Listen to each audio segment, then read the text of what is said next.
فاعبد الله مخلصا له الدين ألا لله الدين الخالص.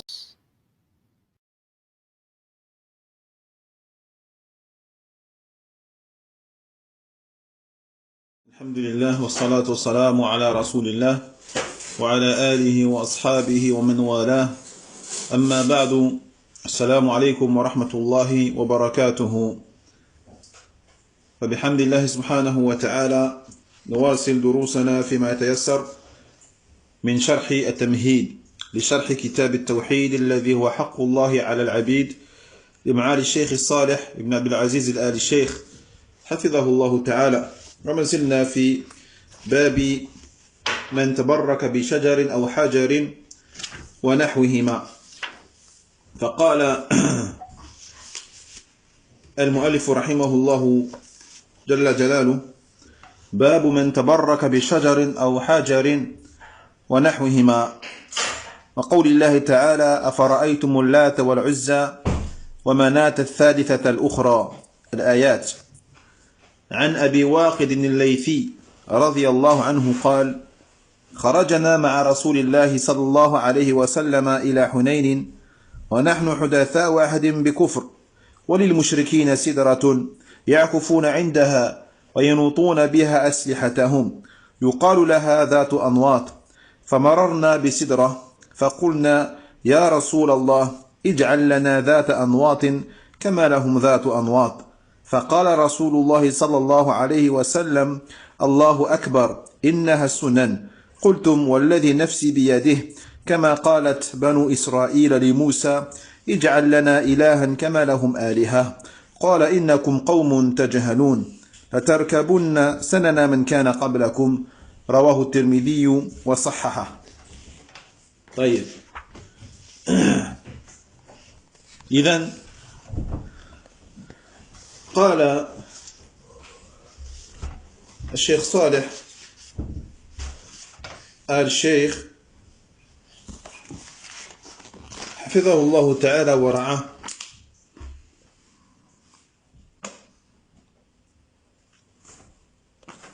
نعم،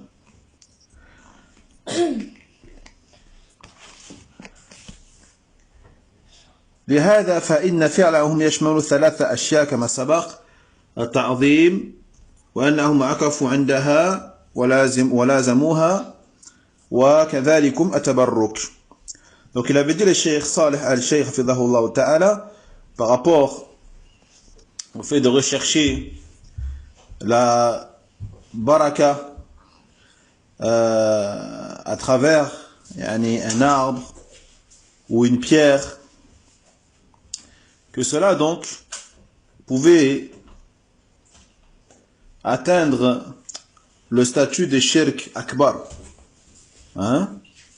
d'associationnisme majeur. Et c'est ce que faisaient les gens à l'époque pré-islamique,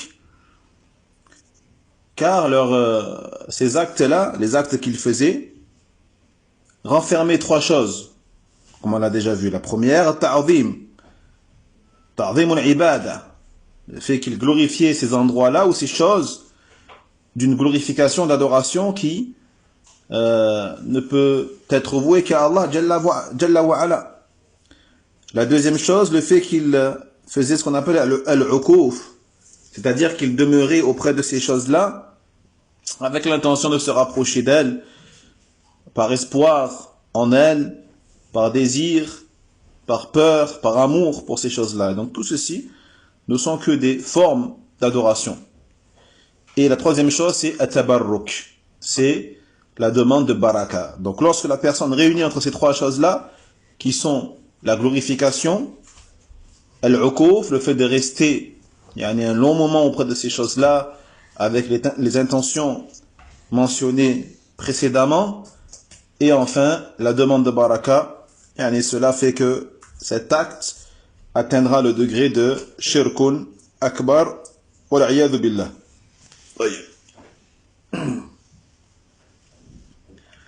نعم.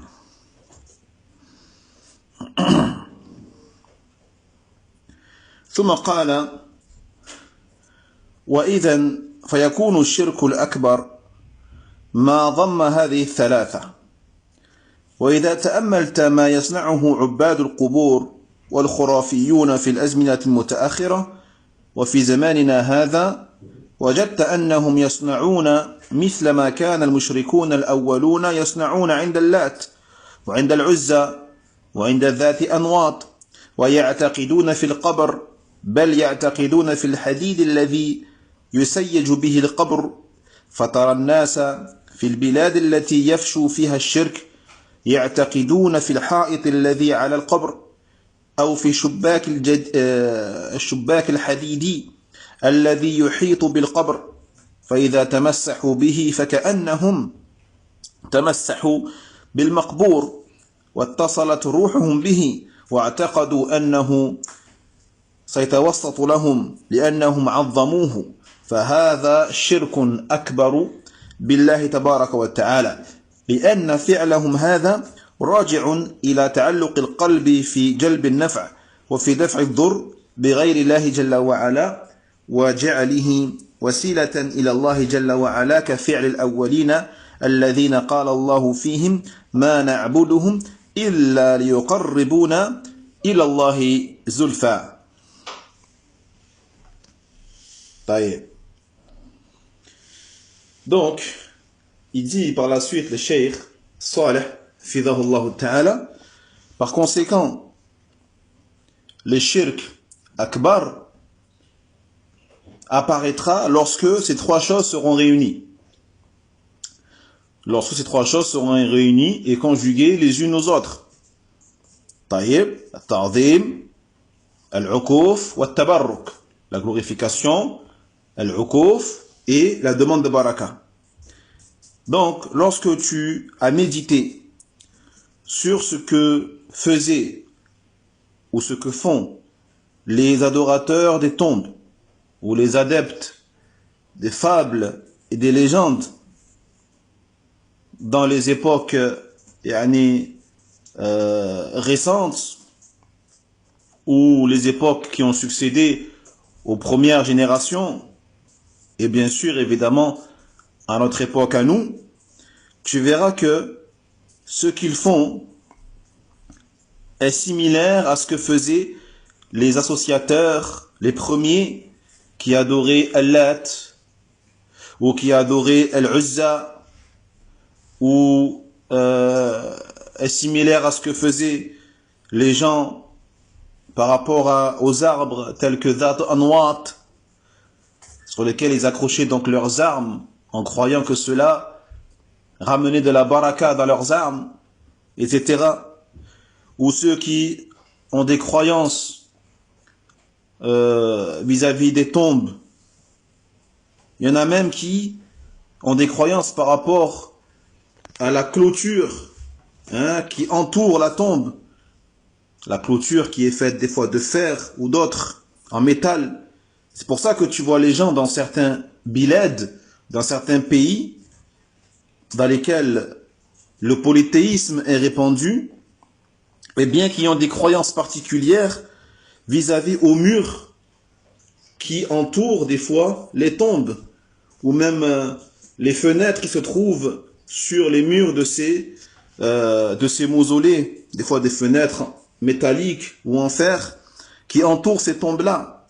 Ils croient que lorsqu'ils vont coller leurs mains ou leur visage ou leur corps contre ces murs, contre ces fenêtres, contre ces clôtures qui entourent ces tombes, ils croient que c'est comme si ils s'essuyaient contre le défunt lui-même et que leur esprit rentre en contact ainsi avec le défunt.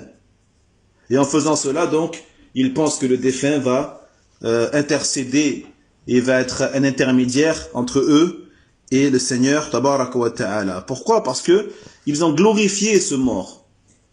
Ils l'ont glorifié. Et cela donc atteint bien sûr le degré de shirkun akbar, d'associationnisme majeur à Allah Tabaraka wa Ta'ala.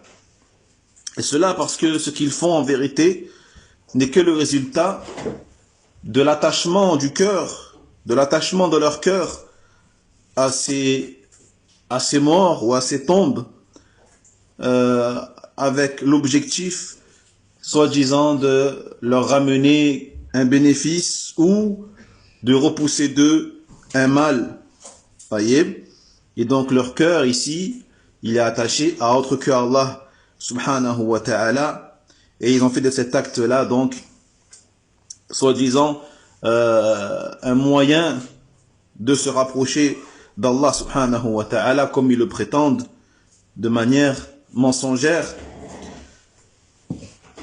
Et donc tout ceci, comme on a dit, c'est similaire à ce que faisaient les premiers polythéistes sur lesquels Allah tabaraka wa ta'ala a dit dans la sourate Az-Zumar: Ma na'buduhum illa liyuqarribuna ila Allahi zulfa. Lorsqu'ils ont répondu en disant, pour se justifier de leur shirk et de leur adoration d'autre qu'Allah tabaraka wa ta'ala, en disant, nous ne les adorons que pour qu'ils nous rapprochent davantage d'Allah. Que pour qu'ils nous rapprochent davantage d'Allah tabaraka wa ta'ala. Donc on voit très bien ici la similitude entre ce que faisaient les premiers associateurs et ceux d'aujourd'hui ou ceux des époques tardives. نعم. ثم قال أما الحال الأخرى التي نبهت في أول المقام عليها فكمن يجعل بعض التمسحات أسبابا مثل ما ترى من بعض الجهلة ممن يأتي إلى الحرم ويتمسح بأبواب الحرم الخارجية أو ببعض الجدران أو ببعض الأعمدة، فهذا إن ظن أن ثم روحا في هذا العمود أو أن هناك أحدا مدفونا بالقرب منه أو ثم من يخدم هذا العمود من الأرواح الطيبة كما يقولون فتمسح لأجل أن يصل إلى الله جل وعلا بذلك الفعل فهذا شرك أكبر. طيب. Quant à l'autre situation dont le cheikh rahimahullah ta'ala wa hafidha a parlé au début, tel que la personne qui fait de ces tamassuhat, c'est-à-dire de ces essuyages avec son corps, avec ses mains, avec son visage, contre certains objets ou certains endroits, des causes. Lui, il en fait des causes. Taïeb. Par exemple, tu vois chez certains ignorants, parmi ceux qui se rendent au haram, à la mosquée sacrée à Mecca, tu les vois, certains s'essuyer sur les portes du haram, les portes extérieures qui entourent le territoire sacré ou la mosquée sacrée. Certains vont essuyer leur corps sur les murs. Ils vont s'essuyer sur les murs. Certains vont s'essuyer sur les piliers, les colonnes, en pensant qu'il y a à cet endroit-là un esprit qui se trouve à l'intérieur de la colonne ou du pilier, ou qu'il y a quelqu'un qui est enterré à proximité de ces piliers. Ou alors il y a des esprits, des bons esprits, comme ils disent, qui sont là et qui travaillent et qui sont au service de ce pilier. Et ils disent par exemple que en s'essuyant sur ces choses-là, eh bien cela les rapproche de Allah tabaraka wa ta'ala. Et donc ceci, en faisant ça, ces gens-là commettent également du polythéisme majeur, qu'Allah nous en préserve. وأما إذا تمسح واعتقد أن هذا مكان مبارك وأن هذا سبب قد يشفيه فنقول إذا كان يتمسح بجعله سببا فهذا يكون شركه شركا أصغر، وإذا كان تعلق قلبه بهذا المتمسح به أو المتبرك به وعظمه ولازمه واعتقد أن ثمة روحا هنا أو أنه يتوصل به إلى الله جل وعلا فإن هذا شرك أكبر. Quant à celui qui s'essuie sur ces choses-là et qui croit que ce sont des endroits qui sont mubarak, qui sont bénis, et que ce sont des causes qui font que, des causes de sa guérison, ils disent Par conséquent que lorsqu'il s'essuie dessus, en croyant que ce sont des causes, seulement des causes, eh bien, cela atteint le degré seulement de polythéisme mineur. Mais, si son cœur, il est attaché à cette chose sur laquelle il s'essuie, ou cette chose à travers laquelle il demande la baraka, s'il la glorifie, s'il reste auprès de ces choses-là pendant de longs moments, en voulant se rapprocher d'elles, avec espoir, avec crainte, avec désir, avec amour, et qui croit qu'il y a un esprit à cet endroit-là, ou que cela le rapproche d'Allah tabaraka wa ta'ala, ou que ce mur, ou cette tombe, ou ce pilier le rapproche d'Allah jalla wa ala, eh bien ceci atteindra à ce moment-là le degré d'associationnisme majeur. Wal iyadu billah. نعم. الحمد لله. ننتقل الآن إلى مسائل هذا الباب. طيب. إذن قال المؤلف رحمه الله تعالى: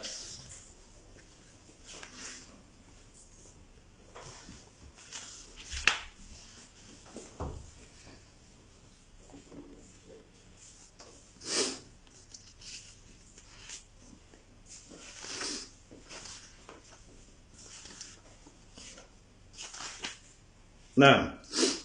قال: فيه مسائل. الأولى تفسير آية النجم. تفسير آية النجم. Donc, le premier enseignement, le premier bénéfice tiré de ce chapitre-là, c'est l'explication du verset de la sourate An-Najm. Taïb, donc les versets 19 et ceux qui suivent. أفرأيتم اللات والعزى ومناة الثالثة الأخرى الآيات, dans lesquels donc Allah tabaraka wa ta'ala condamne et blâme ceux qui adorent Allat, Al-Uzza ainsi que Manat. Taïb. Et dans lesquels également Allah tabaraka wa ta'ala donc rabaisse et humilie ces fausses divinités ainsi que ceux qui les adorent. الثانية معرفة صورة الأمر الذي طلبوه. هنا قال الشيخ العثيمين رحمه الله تعالى: وهو أنهم طلبوا من النبي صلى الله عليه وسلم أن يجعل لهم ذات أنواط كما أن للمشركين ذات أنواط، وهم إنما أرادوا أن يتبركوا بهذه الشجرة لا أن يعبدوها، فدل ذلك على أن التبرك بالأشجار ممنوع، وأن هذا من سنن الضالين السابقين من الأمم.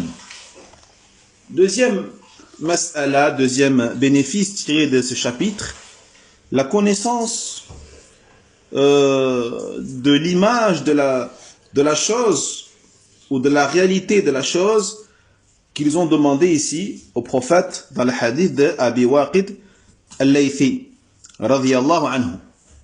C'est-à-dire, comme dit le Cheikh al-Uthaymin rahimahullah ta'ala, ce qu'ils ont demandé donc au prophète sallallahu alayhi wa sallam, c'est ça, c'est que le prophète leur donne, établisse pour eux un arbre qu'ils appellent Dhat Anwat. Dhat Anwat, c'est-à-dire, on avait dit un sidra, un jujubier, qu'ils nomment Dhat Anwat, par rapport au fait qu'ils voulaient y accrocher leurs armes en recherchant la baraka de cet arbre-là. Comme les polythéistes avaient eux également un Dhat Anwat. Et donc ils voulaient par cela, en vérité, rechercher la bénédiction à travers cet arbre. D'accord? Donc ils ne voulaient pas adorer cet arbre-là. Ils voulaient uniquement y rechercher la baraka comme comme ils voyaient faire les associateurs. Et cela nous montre que la recherche de baraka atabarruk à travers les arbres est interdite. Le fait de rechercher la baraka à travers l'arbre est interdite. Et que cela fait partie des traditions et des méthodes pratiquées par les égarés ou par les premiers égarés, yani parmi les communautés précédentes. طيب. ثم قال الثالثة كونهم لم يفعلوا. Troisième chose, le fait que Sahaba radiyallahu anhum, bien sûr, n'ont pas mis en pratique cela. Donc, ils n'ont jamais accroché leurs armes sur aucun arbre, en étant musulmans, puis on demandait au prophète sallallahu alayhi wa sallam d'accepter ce qu'ils ont fait. Non, ils n'ont fait que demander au prophète sallallahu alayhi wa sallam cette chose-là, et lorsque le prophète leur a fait savoir que cela n'était pas permis, bien sûr, ils n'ont rien fait de tel. نعم. الرابعة كونهم قصدوا التقرب إلى الله بذلك لظنهم أنه يحبه. قال الشيخ العثيمين رحمه الله تعالى قصدوا التقرب إلى الله بذلك أي بتعليق الأسلحة ونحوها على شجرة التي يعينها الرسول صلى الله عليه وسلم، ولهذا طلبوا ذلك من الرسول صلى الله عليه وسلم لتكتسب بهذا معنى العبادة. Quatrièmement, il dit le cheikh, le fait qu'ils ont demandé cela avec l'intention de se rapprocher d'Allah tabarak wa ta'ala à travers cet acte, car ils pensaient qu'Allah aimait cela, cette chose. Donc lorsqu'il dit ils avaient comme intention de se rapprocher d'Allah à travers ça, donc ça c'est quoi? C'est le fait d'accrocher leurs armes ou autres sur cet arbre, un arbre que le messager d'Allah sallallahu alayhi wa sallam aurait choisi pour eux, et c'est pour cela qu'ils ont demandé cette chose au messager alayhi salatu wa sallam, afin que cet acte-là atteigne le degré d'adoration. Car bien sûr, si le prophète sallallahu alayhi wa sallam approuve une chose, c'est que cela aurait atteint plutôt le degré d'adoration. نعم. الخامسة أنهم إذا جهلوا هذا فغيرهم أولى بالجهل. طيب. لأن الصحابة لا شك أعلم الناس بدين الله تبارك وتعالى، فإذا كان الصحابة يجهلون أن التبرك بهذا نوع من اتخاذها إلها فغيرهم من باب أولى. وقصد المؤلف رحمه الله تعالى بهذا ألا نغتر بعمل الناس، لأن عمل الناس قد يكون من جهل أو عن جهل، فالعبرة بما دل عليه الشرع لا بعمل الناس. Cinquièmement, dit le cheikh, cela nous montre que as-sahaba radiyallahu anhum, ceux qui ont demandé ça, ignoraient cela, ignoraient que cela était interdit, et par conséquent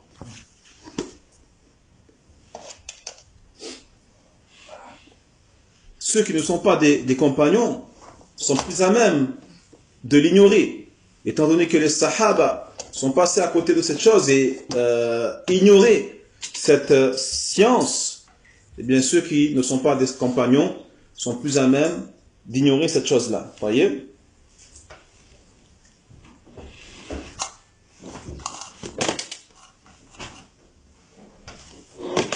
Non. Il dit le cheikh al-Uthaymin rahimahullah ta'ala, donc les compagnons, il n'y a pas de doute que ce sont les gens les plus savants de la religion d'Allah tabaraka wa ta'ala. Donc étant donné que les compagnons eux-mêmes ignoraient que la recherche de baraka à travers cet arbre était une forme d'association, était similaire au fait de prendre quelque chose en tant que divinité en dehors d'Allah tabaraka wa ta'ala, eh bien ceux qui ne sont pas des compagnons sont plus à même d'ignorer ces choses-là. Donc ici l'auteur rahimahullah ta'ala a voulu nous dire une chose, il dit le cheikh al-Uthaymin, il veut nous faire comprendre que on doit faire attention de ne pas se faire tromper par les gens. De ne pas se faire tromper par les gens. Taïeb. Car ce que font les gens peut être basé sur de l'ignorance en vérité. Taïeb.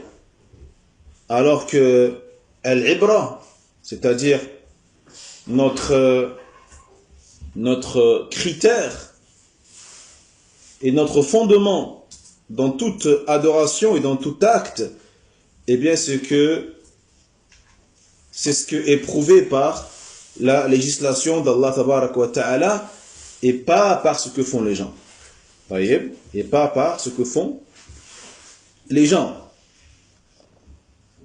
طيب السادسة أن لهم من الحسنات والوعد بالمغفرة ما ليس لغيرهم وهذا معلوم من الآيات مثل قوله جل وعلا لا يستوي منكم من أنفق من قبل الفتح وقاتل أولئك أعظم درجة من الذين أنفقوا من بعد وقاتلوا وكلا وعد الله الحسنى فالصحابة رضي الله عنهم لهم من الحسنات والوعد بالمغفرة وأسباب المغفرة ما ليس لغيرهم ومع ذلك لم يعذرهم النبي صلى الله عليه وسلم بهذا الطلب.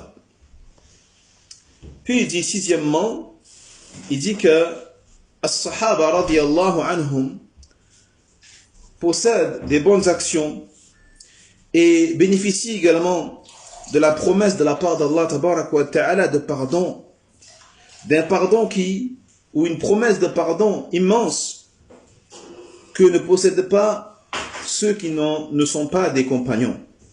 Radiyallahu anhum. C'est pour ça qu'il dit le cheikh Al-Uthaymin, rahimahullahu ta'ala, et ça c'est connu. Taïb, c'est connu à travers, bien sûr, les paroles d'Allah Jalla wa Ala, à travers les versets d'Allah subhanahu wa ta'ala, notamment le verset dans lequel Allah Jalla wa Ala dit La yastawi minkum man anfaqa min qabl al-fath wa qatal ulaika a'zamu darajatan min alladhina anfaqu min ba'd wa qatalu. Naam.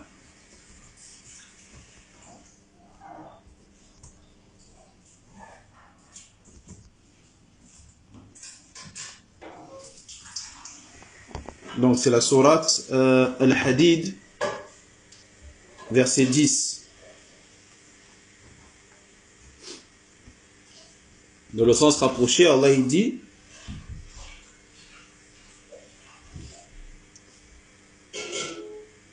ceux d'entre vous qui ont dépensé de leurs biens et combattu avant la victoire et qui occuperont des rangs plus élevés au paradis ne sont pas semblables à ceux qui ont dépensé et ont combattu après cela. Taïeb. Et naam.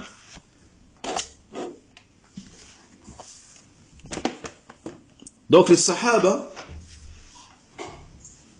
qu'est-ce qu'il dit Allah par la suite?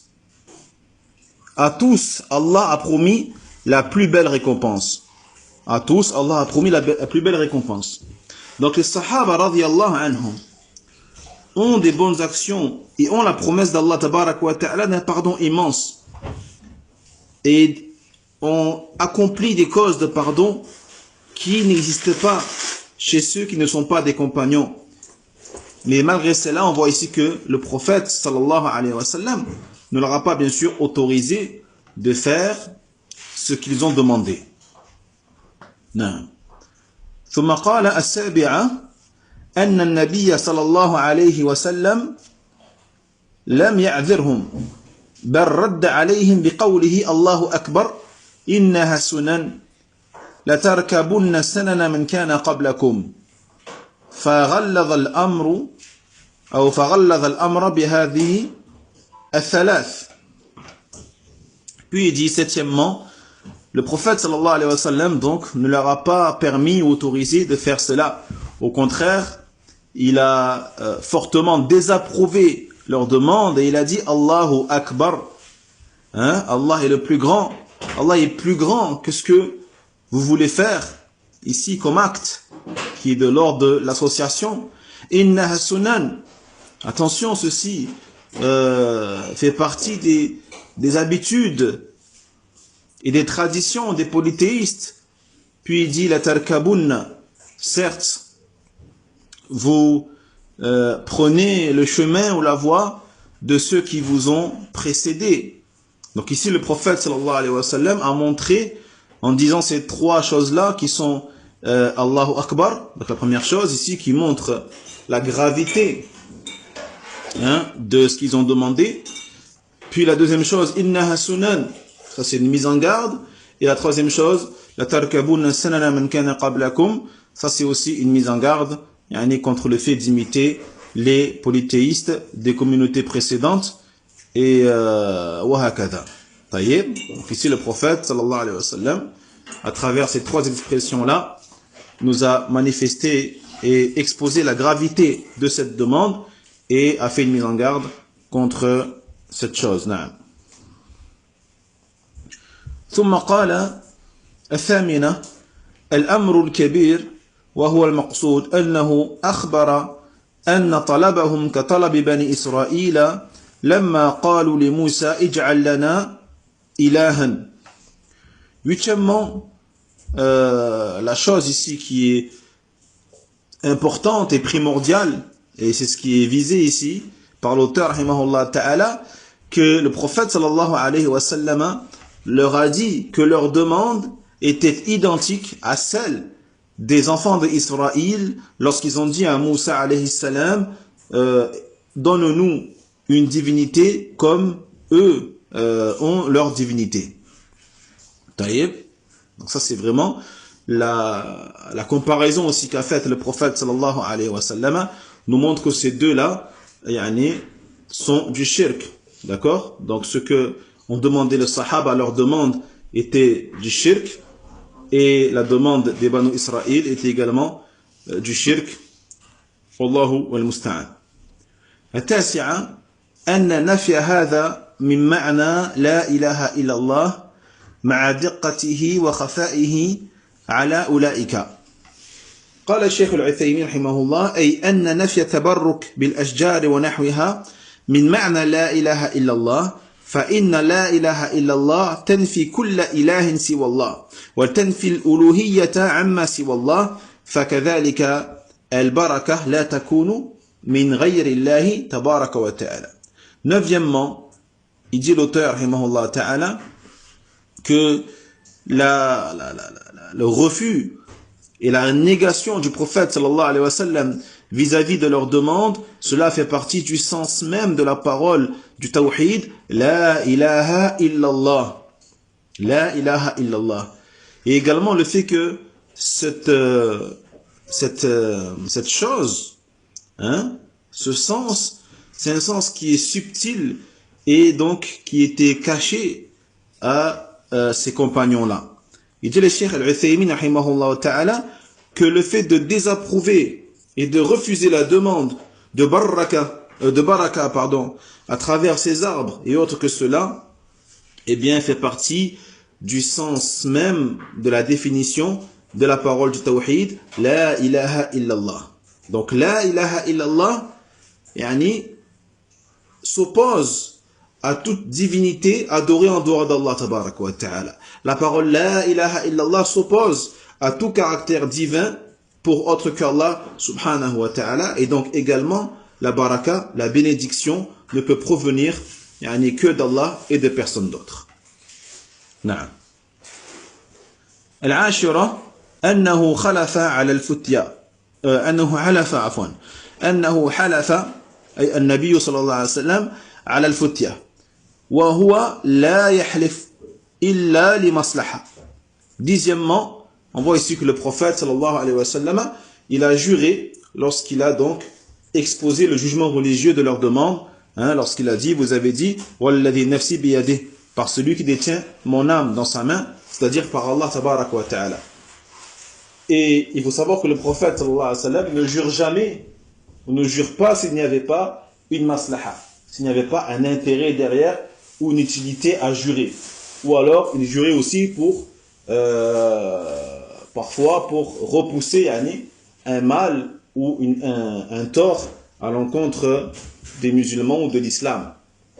Donc on voit ici que le prophète sallallahu alayhi wa sallam ne fait pas comme certains qui vont jurer pour rien, hein, qui vont jurer pour des futilités, pour des choses qui n'ont aucune importance. Vous voyez? Et aujourd'hui on voit des choses encore, on va dire plus graves et pires. On voit des choses, des gens qui ne sont pas, même pas musulmans et qui vont peut-être jurer sur Allah, jurer même des fois sur la Mecque, sur le Coran, etc., etc.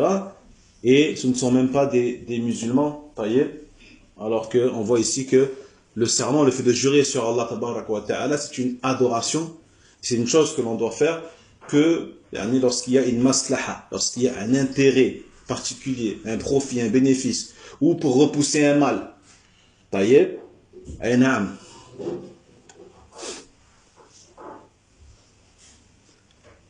ثم قال 11 أن الشرك فيه أكبر وأصغر لأنهم لم يرتدوا بهذا.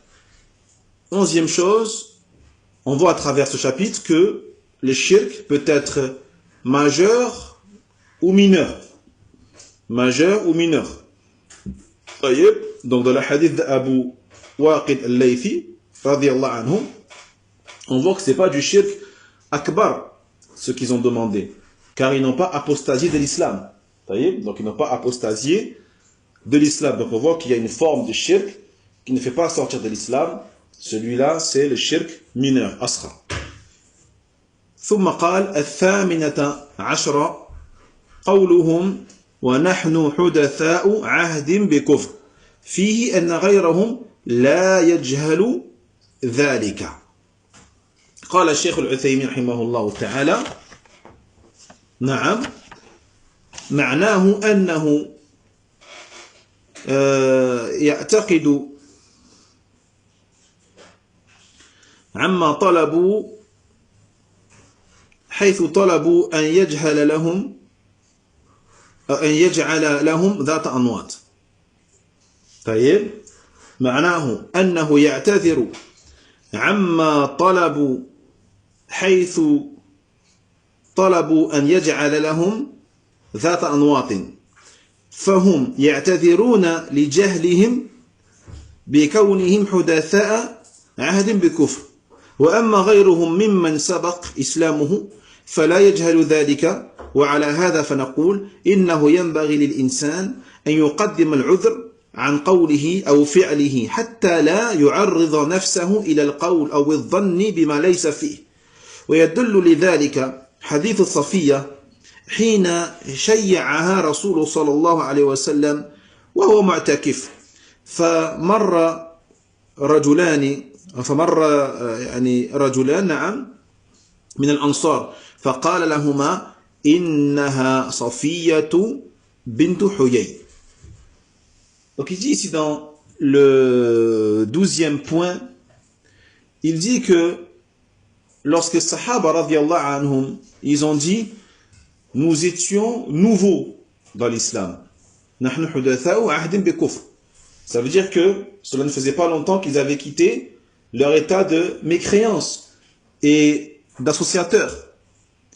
Il y a dans leurs paroles, ici, l'indication que ceux qui ont embrassé l'islam, donc plus tôt, avant eux, depuis un certain temps déjà, eh bien ces gens-là n'ignoraient pas cette mas'ala. Donc eux, ils ignoraient cette mas'ala. C'est quoi la raison pour laquelle ils l'ignoraient? Eh bien c'est qu'ils étaient nouveaux dans l'islam et qu'ils venaient donc d'embrasser l'islam et que l'époque où ils étaient encore des mécréants n'était pas éloignée. Donc ici, le Cheikh Al-Uthaymin, une chose qui est importante ici, ça veut dire quoi? Ça veut dire que ils se sont excusés et ont expliqué la raison pour laquelle ils sont tombés dans cette demande-là qui est interdite, qui est donc de demander au prophète sallallahu alayhi wa sallam qu'il leur donne un arbre qu'on appelle Dhat Anwat. Et donc, le motif qu'ils ont exprimé pour justifier leur demande, Eh bien, c'est leur ignorance. C'est leur ignorance. D'ailleurs, et le fait donc qu'ils étaient nouveaux dans l'islam et que, voilà, ils étaient mécréants il y a peu. Ça veut dire quoi? Ça veut dire que ceux donc, qui ont embrassé l'islam avant eux, donc Pluton, eux, ils n'ignoraient pas cette mas'ala. Et savaient donc que cela était interdit, contrairement à eux. D'accord? Il dit le cheikh, par conséquent, on tire de cette mas'ala une chose qui est importante et qui est que l'individu doit donner ce qu'on appelle la justification, le motif ou la raison de ce qu'il dit ou de ce qu'il fait.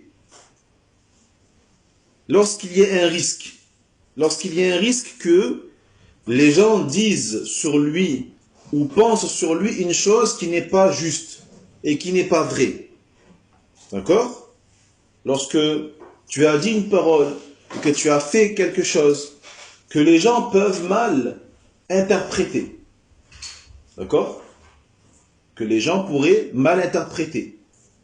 Parce qu'ils pourraient avoir mal compris en fait ce que tu as dit ou ce que tu as fait. Dans ce cas-là, tu te dois d'expliquer aux gens la réalité des choses.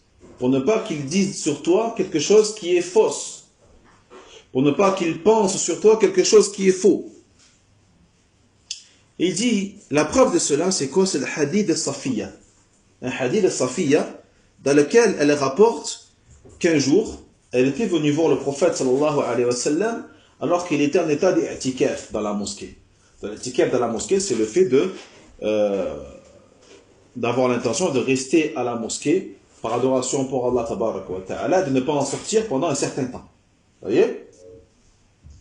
Donc il était en état d'i'tikaf.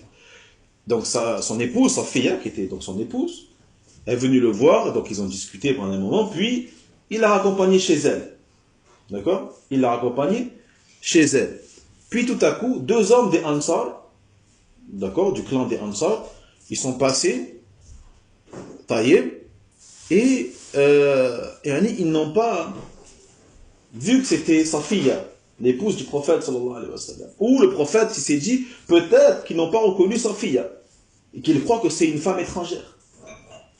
Regarde, subhanallah, le prophète sallallahu alayhi wa sallam, Muhammad, la meilleure des créatures, malgré ça, il ne voulait pas qu'il pense ou qu'il croie qu'il était en train de parler avec une étrangère. Donc qu'est-ce qu'il a fait? Il est parti les voir et il leur a dit, attendez, attendez, c'était Safiya bint Huyay. C'était ma femme. Hein? En gros, ne pensez pas que j'étais en train de parler avec une étrangère. Pourtant, c'était le prophète sallallahu alayhi wa sallam. Comment peut-on penser ça, du prophète sallallahu alayhi wa sallam? Vous voyez? Donc cela nous montre que lorsque tu crois et tu penses que les gens pourraient dire sur toi quelque chose qui est faux ou penser sur toi quelque chose qui est faux, tu dois clarifier. Tu dois exposer. Il y en a qui disent non, moi je m'en fiche de ce que les gens y pensent. Ça c'est faux. Comment ça tu t'en fiches de ce que les gens y pensent? Non, c'est important. D'accord? C'est important que les gens connaissent la réalité. On ne te demande pas de mentir ou de faire croire aux gens une chose qui n'est pas vraie sur toi. Mais on te demande de faire en sorte que les gens aient une image authentique de toi. Et qu'ils ne pensent pas ou disent sur toi quelque chose qui est faux. Vous voyez? Donc si tu dois clarifier, il faut que tu clarifies en cas de besoin. Comme ils l'ont fait ici, les Sahaba. Donc les Sahaba, qu'est-ce qu'ils ont fait? Ils ont dit oui, on a demandé cette chose-là au prophète sallallahu alayhi wa sallam qui est interdite, mais pourquoi on l'a fait? C'est pas parce qu'on voulait désobéir à Allah. Vous voyez? C'est pas parce qu'on veut faire du shirk. Non. C'est parce qu'on était ignorant. On était ignorant et parce qu'on était nouveau et qu'on venait juste d'entrer dans l'islam. وهكذا. نعم. Alhamdulillah, naktafi bihadha al-qadr. On s'arrête là pour aujourd'hui, Inch'Allah ta'ala. On finira d'expliquer le reste des masail mardi prochain, bi'idhnillahi azza wa jal. Barakallahu fikum. Assalamu alaykum wa rahmatullahi wa barakatuh. Wa subhanaka Allahumma wa bihamdika. Ashhadu an la ilaha illa ant. Astaghfiruka wa atubu ilayk. Wallahu a'lam.